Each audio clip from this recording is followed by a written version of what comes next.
It's the Security Weekly News. I'm Doug White, and it is episode 499, which is the last episode before 500, which I will not be here for, but Aaron and Josh will be doing. And I will, of course, be around. I will make a point of being on episode 610, which is the next Fibonacci number. It is Friday, the 1st of August, 2025. We've got pipes, or maybe I should say piping, Thorium, Excel, weird ports, ATM Hillbilly Cannibal Holocaust Attack, Lambdas, National Guard, AI's Aaran Leyland, and more on this episode of the Security Weekly News. This is a Security Weekly production for security professionals by security professionals. Please visit securityweekly.com/subscribe to subscribe to all the shows on our network. We interrupt our program to bring you this important message. It's the show that keeps you up to date on the latest security news twice a week. Your trusted source for accurate security information and expert analysis. It's time for the Security Weekly News. Ransomware, supply chain attacks, 0 days, cyber threats don't wait, and neither should your defenses. With ThreatLocker, you're not just reacting to threats, you're stopping them before they start. Our Zero Trust endpoint protection locks down your environment with pinpoint control over what's allowed to run and what's not. No guesswork, no blind spots, just proactive, built-for-now security that keeps your business moving. Want to see how a true default deny strategy works? Head over to securityweekly.com/threatlocker and take the first step towards shutting the door on threats before they even knock. Yeah, all right, it's the Security Weekly News. I'm Doug White. Hit that like and subscribe button and leave a comment, or we'll be forced to start calling you a lot, begging for money. We might send out free tote bags or something, but we'll have to have one of those telethon things. In the United States, the Cybersecurity and Infrastructure Agency, or CISA, as I was told it is pronounced, announced that they would make thorium available to the public, which I thought was some cool new drug, but then I realized it wasn't.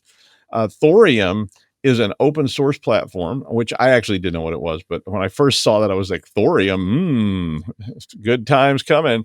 But thorium is an open source platform for malware and forensic analysis that was developed by a whole collection of people and was, I think, spearheaded by Sandia National Laboratory alongside of CISA, that they were trying to provide a scalable cybersecurity suite that automates investigations, handles job scheduling, and can ingest more than 10 million files per hour that would be available to government and all this. But, basically they developed a huge security tool, and it does all sorts of things. I went and looked at it some.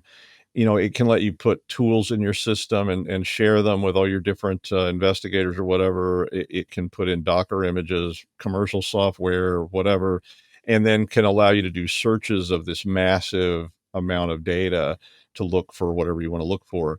So it basically, and it also has like access controls and so forth. So if you've got like an investigative staff and whatnot, I mean, it's very much like a lot of, we've seen these kind of commercial tools.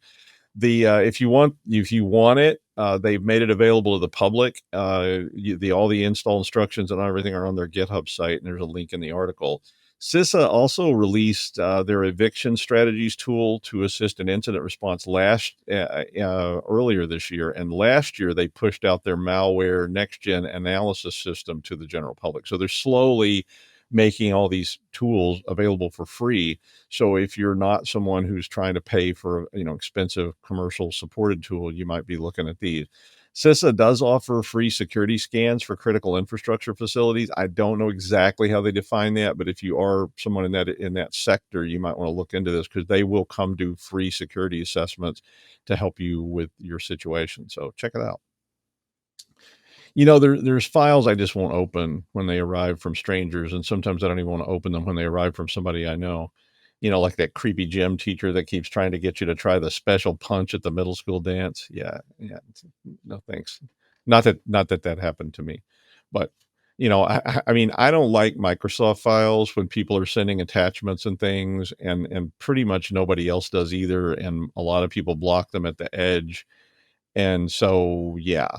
Well, Microsoft announced, and I reported this story because you may want to look into this, but they're going to start disabling external workbook links to blocked file types by default in Excel.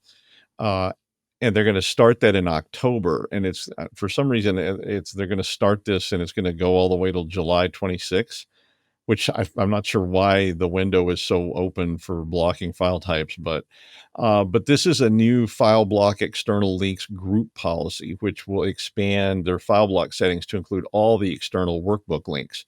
So that means if you have spreadsheets that you're sharing across, maybe companies or entities or whatever, or you have people that share these. So you've got like a third party that shares in a workbook, and you can put links in there so that it pulls in stuff from, external workbooks. Well, guess what? It can also pull in all kinds of things. Microsoft recommended reviewing existing workbooks and communicating this change to users who rely on external links to ensure that you don't end up with everything not working. You can keep this working. It's just a matter of you need to enable it, but I really advise you not to enable it by default, but enable it only on things that are specifically needed for this, because otherwise you can embed malware links or phishing sites or all kinds of stuff in these spreadsheets. Yeah. So, if you seeing these spreadsheets, this is two I've seen. Please review your salary changes before they go into effect. And it's got a spreadsheet attached. And I saw another one that came out that said all pay cuts are found in the following spreadsheet listed by employee number. Cuts range from 25 to 50% of base salary and go into effect immediately. And I was thinking, I wonder how many people would click on this, because I saw this and went, what?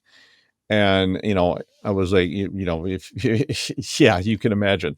So, I mean, as always, these kind of convenience features make it far easier to collaborate, but they also mean it's very easy to sneak in links that people end up clicking and or that automatically open like some of these do. So I guess my point is, do you have a handle on how these things are used in your organization currently? I mean, like, what tools do you have in your organization? And this is back to what Josh always talks about data flows. But do you know that? Can you just right now point to how many spreadsheets have external links and things like that? You probably should. Gray Noise found in a study that in 80% of the cases they analyzed, there were significant spikes in attacker activity against edge devices 6 weeks before the release of a CVE. Interesting. I'm not sure how they exactly did that, but the conclusion they reached was that this is kind of an early warning system. Like when old Red's knee starts hurting and it's going to rain kind of thing. So basically it does make sense to me. I mean, somebody finds something, maybe they distribute it among attacker groups or not, but they start using it, and all of a sudden there's a whole ton of probes on port 7734 UDP.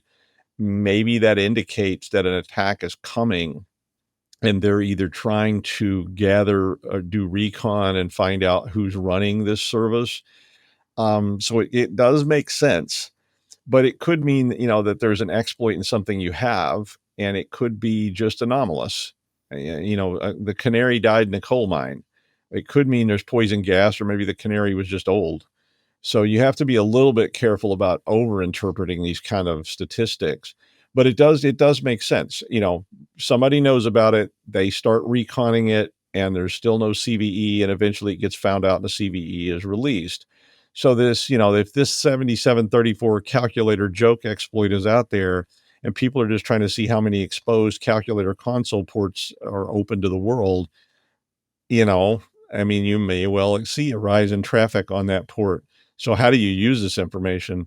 I think that was a good question, but if threat hunters monitor chatter and they start seeing all this traffic, it may reduce the time to patch, or at least get mitigations in place before, the early warning siren goes off. So that's the theory anyway. Maybe I'll make a big siren that goes off in your office if a stray port is touched more than 10 times in a minute. Ooh, that's why they won't let me back into the entrepreneurship workshop. I always tell my students, if you have physical compromise, it's pretty much all over. If somebody can get to the switch, if somebody can get to the router, server, whatever, and touch it with their hands, you're probably done. And I very strongly believe that. If somebody's in your server room unsupervised and they can stick USB ports, even if your little server room racks are locked and, they can open that, if they can touch it, it's over. But some things make it very difficult to keep people away because they're public by default, right? I mean, when your car breaks down that highway after you had to detour off the freeway in the fog at 3 a.m. and you're walking along a really dark road thinking about the plot of House of a Thousand Corpses and Sid Haig, and maybe you just thought you saw Art the Clown behind that tree, and there's a barn that seems to be breathing, and suddenly you see a glowing light way up ahead and it says ATM. I mean, these things are setting everywhere. I mean, you're walking down an alley and there's an ATM machine. Like, wow, what an interesting place to get money. But I mean, that really scary hallway of the downstairs bathroom in that club on 35th Street where all those people supposedly got eaten in the 19th century, there's an ATM machine. So, people have to have physical access to the ATM. Now, obviously, they try to cover this all up, but you and I have probably all seen ATMs going, is that a port?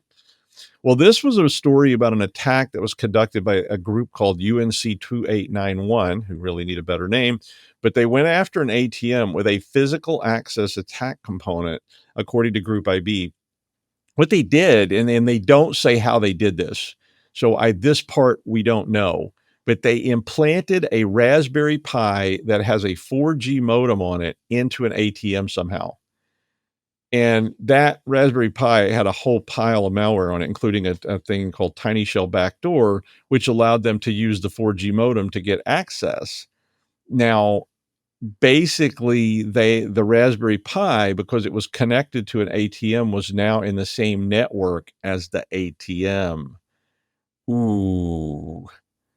And, I don't know how they connected it, though. I don't know if they had like a surgical clamp and they stuck a cable through a tiny gap in the casing, or they broke the casing, or there was actually something really ridiculous, like, an exposed physical port. And I guess the story, either they didn't have the information or they didn't want to reveal, because then everybody's headed down to their local ATM, because they were able to extract money from it. But basically, it put them in the situation of having a trusted login to the ATM network, which let them pivot onto a mail server. And well, at that point, the call is coming from inside the VLAN. The 4G modem let them access it from wherever they were, and they didn't, and so on. So this was a huge blog entry that explains all the components of the attack, all the malware that was used. The only thing it did not explain was how they actually connected the Raspberry Pi. But it's a really good blog entry about how they use Linux Bindi, bind, however you want to say it. So now I'm gonna have to go look at some ATM machines. Like, is there an exposed RS-232 port or something, a console jack? Yeah, I'm gonna get arrested, right? One of my other great fears, besides meeting Art the Clown on a foggy road at 3:00 in the morning, is cloud resource budgets. Two very diverse things, but often both very deadly. Yeah, I have weird dreams, but I love the idea of things like AWS Lambda. When I first saw AWS Lambda, I was like, this is so cool. And I started experimenting with it, but I'm very scared of the potential for it. So I know AWS, you've got all kinds of budget models and all these things you can use to clamp down on it. But what if you don't? I never like any kind of thing where you can lose more than you put in. I mean, if you walk up and you put $100 down on black at the roulette table, I know how much I can lose. But if they say, oh, but if you put $100 down, you could actually lose $5,000 and then you have to pay up. This is why I don't trade options.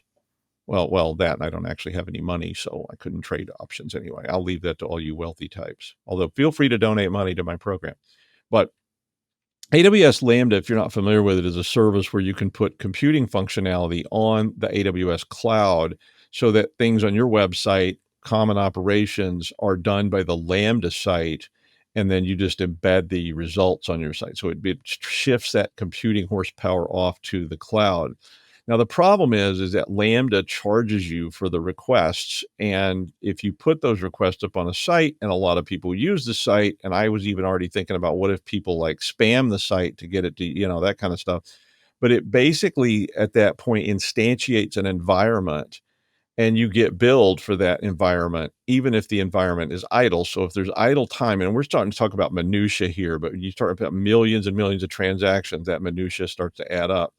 So basically, if you have a Lambda that does real-time analysis of log files, and every time the file is analyzed, an instance is created, and you pay for the entire duration, in seconds of how long the Lambda exists, not just the compute time. So it's not like cycles on the CPU. It's literally like the entire physical time. And that data is slow moving. It can create problems. So the pricing of Lambda is based on the number of requests, the duration of each request, and the memory required. So it's that duration piece that can cause interesting problems. That time lag between the request and the streaming of the data in two directions and the actual processing. So it may just be sitting there. So this company called Vercel, they should send me a free shirt for mentioning them. But the Vercel says they can slash your AWS Lambda cost by up to 95%. And this is their marketing material, so I'm not validating this. But they say they reuse these idle instances. So I guess they're sort of farming this stuff over like a buffer. And so while it's waiting for a service, it's idle, they could use it for something else. So the database is slow, the data is slowly streaming up and being buffered. There's idle time, they can use that idle time, right? Now, in that case, you send your request to Vercel and they take advantage of idle time somehow. Now, of course, then you have to pay Vercel. And some people that were on this article were talking about Vercel adding hefty fees to the AWS charges. The product is called Fluid Compute, and it's using it's very interesting. It's using existing resources before instantiating new instances. So that means if there's some idle time, they use that instead of creating a whole new AWS instance, I think. So buffering. But it looks like they charge 60 cents per million and 18 cents per hour, whereas AWS charges 20 cents per million plus 4.8 cents per hour. So I'm not exactly sure how all this works. But I guess if they could take advantage of that idle time somehow, maybe, I'm not sure. But there were complaints on there there was only one person cited, so who knows? That person said their charges went way up. But if you're using AWS Lambda or Vercel, you may want to read this article, or if you're thinking about it. Another resource I would mention to you is the National Guard. This is in the United States. So way back when, like 2008, Sergeant Bell, who was a state trooper, and I were working on this kind of thing in Rhode Island because we had started looking at how do we assist in times of duress.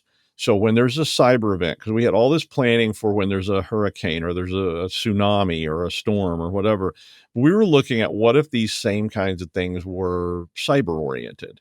And one of the events we studied was a solar flare and all this kind of thing. And we found out when we were dealing with the Rhode Island Emergency Management Association, thanks REMA, that the National Guard, who I had never had any involvement with, the only thing I knew about them was the Kent State incident in like 1968 or whenever that happened. But I didn't think of the National Guard as being an entity that had cybersecurity capability, and it was pretty limited at the time. But they had all this equipment. They had trained up individuals that were studying cyber, that were starting to get cyber skills, and they were just basically, going from being, I always just thought of them as guys with rifles, and all of a sudden I was like, wow, they actually do other things.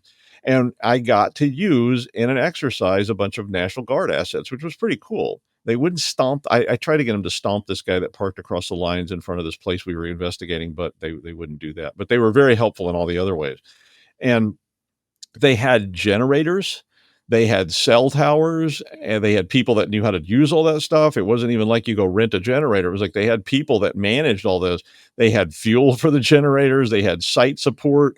They had tents. They had all kinds of stuff, even down to the point where they could literally send out people. As part of this exercise, we sent out physical people all over the place to see how long it took to actually go shut down equipment to prevent the solar flare from destroying it in this simulated emergency. I was really impressed. I thought this was a great idea. Well, this week, the governor of Minnesota called in the National Guard cyber group to help the city of St. Paul, who was experiencing a cyber event. And the Guard was used to, quote, collaborate with city, state, and federal officials to resolve the situation and mitigate lasting impacts. And I mean, the Guard had everything from like legal people to hackers to you name it. And they didn't have a lot of details in this story, but this was what we were doing with this thing called the Rhode Island Cyber Disruption Task Force that Sergeant Bell and I set up back in 2008. So the point of me mentioning all this was that every state in the United States has National Guard. And you, may want to start talking, especially if you're like city, state government, law enforcement, or whatever. You might want to start talking to your state EMA, the Emergency Management Association. Every state has one of those too. A lot of cities have them as well, and the National Guard, and see what kind of resources the National Guard could make available to you, because it may be a case where you need them. And you could contact the governor's office and say, could you please activate Guard resources? This is the process we had in Rhode Island.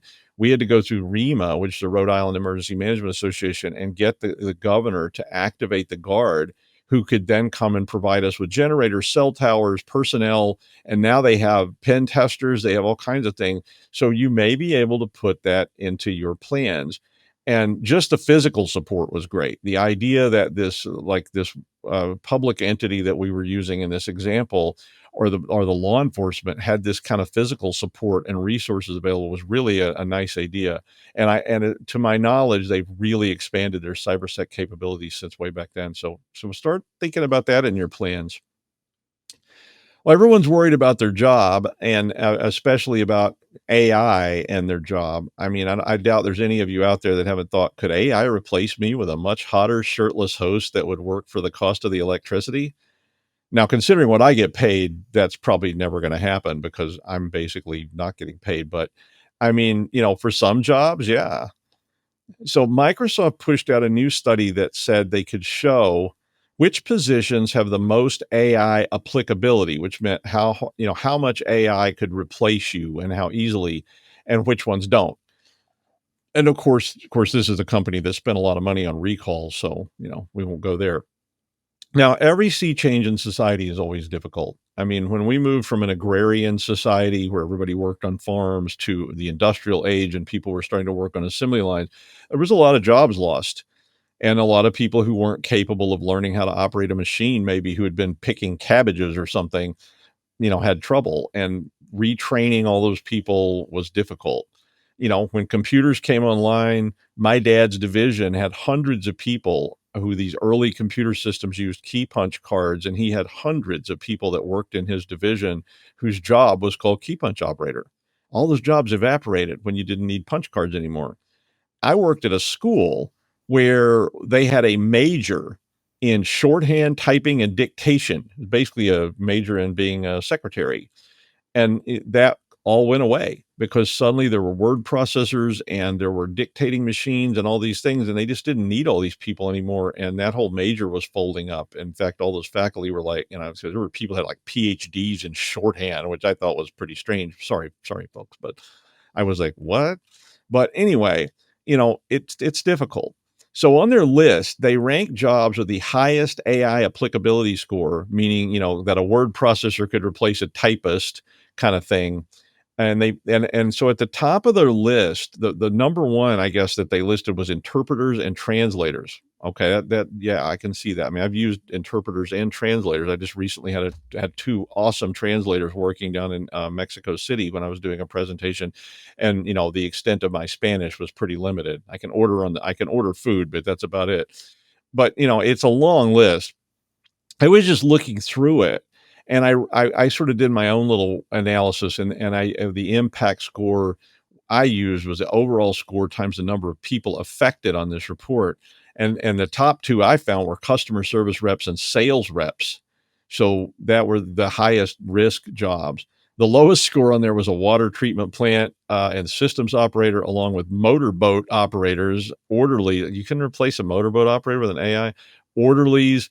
If a drunk guy can get on a jet ski and drive it around, probably, I'm not going to go there. Floor sanders, pile driver operators. Oh, we all know one of those. Embalmers. I do know one of those. And phlebotomists. You really want a robot jamming needles in you? Yeah, I don't know. Maybe you do. I don't know. I've had a couple of great phlebotomists and a couple of really bad ones, but who knows? Interesting times indeed. Well, when I go to Vegas or a war zone, the number one person I like to call to go with me is Aaran Leyland. Hi, Aaron. So it says at the top of my script, unmute your mic, but I got so excited that we were going to a war zone and not Vegas, because I'm not allowed in Vegas. Maybe I'm allowed in war zones. I've never heard of a war zone where you weren't allowed. And hey, I want to mention to you, the 25th European Conference on Cyber Warfare and Security next summer is going to be in Nottingham. And we're going to go. England. Yeah, That's right. And we're going to go. So we'll probably get to see Aaron in real life. So IRL, and that will be exciting. So if you're interested in that, I did put a link to the conference if you're interested in going out there, because they're nice people and it's a small conference. And if you have questions about it, let me know. I don't come and get any see money for that. us. We'll have dinner and drinks. It's fun. Yeah, we'll have dinner. It'll be great. Full English breakfast, that kind of thing. Nottingham's a fun city. It's All right. not big Anyway, enough hi, to be a Aaron. city, but anyway, right. Stuck straight in. Let's see if I can get through this in super quick time. Silk Typhoon, also known as Hafni Num or APT 27. Everybody knows is China's Ministry of State Security in disguise at this point. I wanted to pull my t-shirt over my head, but I think we'd get less viewers. But anyway, it's a speculation, documented, broader classification of Chinese cyber operations. Funny, I read this, named intentionally with meteorological imagery to reflect their disruptive and impactful nature. If that means it blows by and steals all your stuff, that is correct. Groups like Sandy Typhoon, Bronze Typhoon, and of course the one I'm probably going to say the whole way through this is Salt Typhoon, but I mean Silk Typhoon. So Tyson, you can edit that afterwards. Okay, same playbooks, Chinese state agencies, not isolated, coordinated, strategic, stealthy. So U.S. Department of Justice recently indicted individuals directly linked to the Chinese state agency like the MSS and the Ministry of Public Security. So, not rogue actors, they're contracted cyber operatives acting explicitly under the Chinese government. Just before I came on air, I was reading Sentinel's One piece on this, so I'm going to give a bit verbatim. Sentinel One's analysis of the DOJ indictments revealed China's sophisticated tiered contractor ecosystem for cyber operations. Hafnium Silk Typhoon operates through at least 3 companies directly tasked by the Shanghai State Security Bureau rather than opportunistic access brokers. Shanghai FireTech holds 10 plus. This is cool, right? Shanghai FireTech holds 10 plus previously unknown patents for offensive tools. They've patented them, including Apple device forensics, smart home appliance control, and encrypted data recovery. So the capabilities here are far exceeding what was publicly attributed to Hafnium TTPs and suggest broader operational scope within multiple MSS regional offices. The research exposed critical attribution gaps where threat actor trafficking focuses on behavioral clusters rather than organizational structures. But with companies potentially selling capabilities to other MSS offices, I wonder if they're all in the same building, go for lunch together and stuff, go skateboarding. But apparently remaining unattributed, despite shared corporate ownership and maybe even offices. Anyway, if you want a deeper understanding, get over to the show notes, put in Security Weekly News Podcast, and don't worry about all the SEO poisoners who wish they were us about there. But anyway, right, they aren't just private businesses. This is the Shanghai FireTech and the Shanghai. This one's hard to say. Parrock. It's not Parrock. It's Parrock. I can't even say that. Anyway, sophisticated espionage on the scale of China, multi-tiered. Right. This is strategic. It said pivot, and they were always there, but leveraging legitimate business infrastructure to conceal operations that blend seamlessly into routine corporate traffic. That's the way they do it. They hide in the noise that isn't the noise, the normal in the abnormal, the abnormal in the normal. But cloud services, VPNs, trusted corporate SaaS platforms as staging grounds.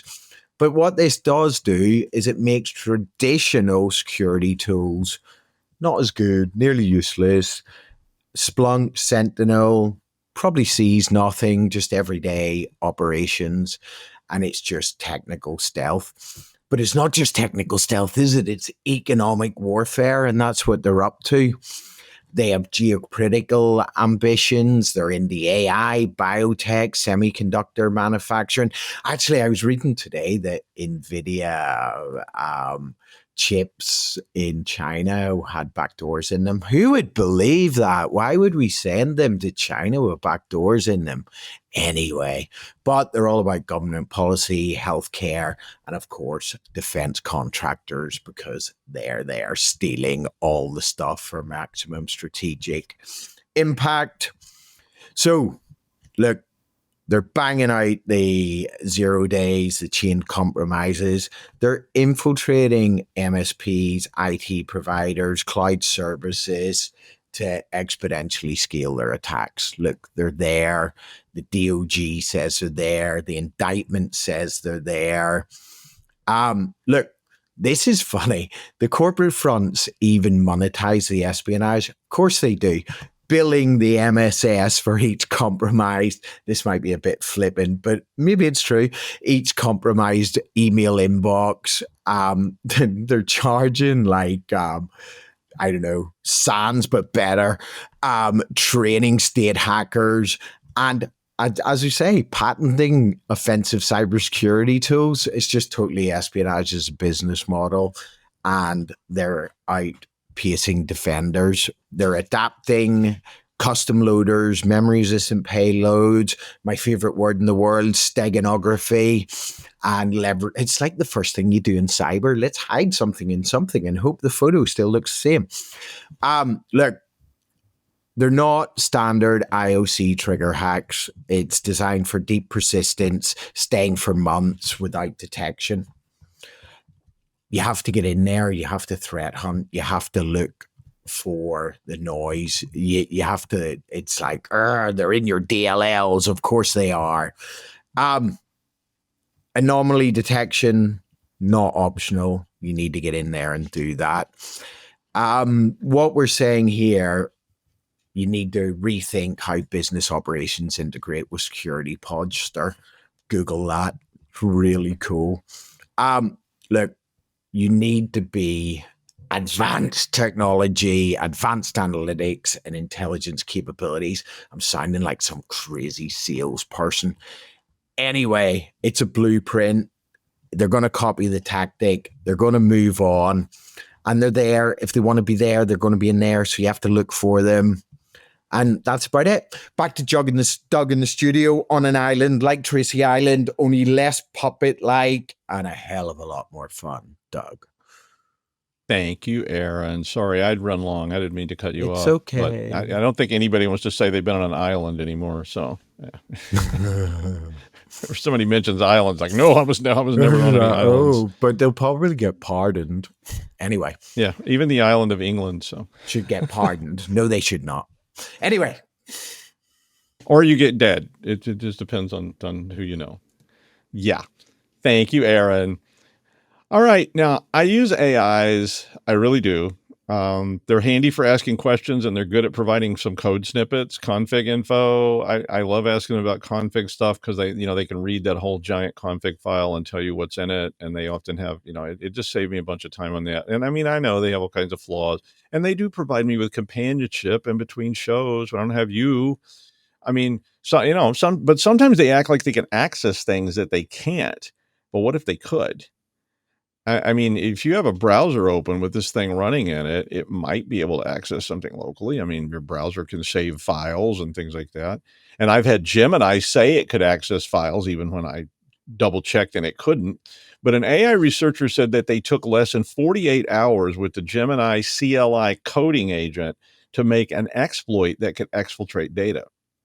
Tracebit said that they overrode built-in security controls designed to prevent harmful commands. But in this case, the exploit required the user to only instruct Gemini CLI to describe a package of code created by the attacker, and it allowed a very seemingly benign command that created an allow list for some other commands, and then those commands could be executed. And they hid all their malicious stuff, and it's not stuff that seems malicious. It looks harmless, but it's not. But they hid all this in a readme.md file. and it had 24 lines of natural language code, which ultimately allowed for command injections. And this was so old school, I really appreciated it. It was grep, inv, pipes, and curl. And I was like, okay, this is starting to feel like 1990 or, something like that. But and all the details of this are in this article, and I'm not going to go into it. But the point is, how are you going to control these things at the user level? I mean, if a user were to install this for totally legitimate reasons, and the AI is given or manipulated somehow, gets a command which greps instructions out of a README and pipes them into an env and curl, it could actually, extract information. So you really want to start thinking about examining these things very carefully in a sandbox before you turn them loose with your employees and let people use them. It's a very interesting and clever article that if you like old school type piping attacks and things like that have been modernized, it's very, very satisfying. I really enjoyed it. Well, I will be at Black Hat next week doing interviews. If you're there, be sure and say hi. Aaron and Josh be handling all the news while I'm there and probably doing a much better job than I normally do.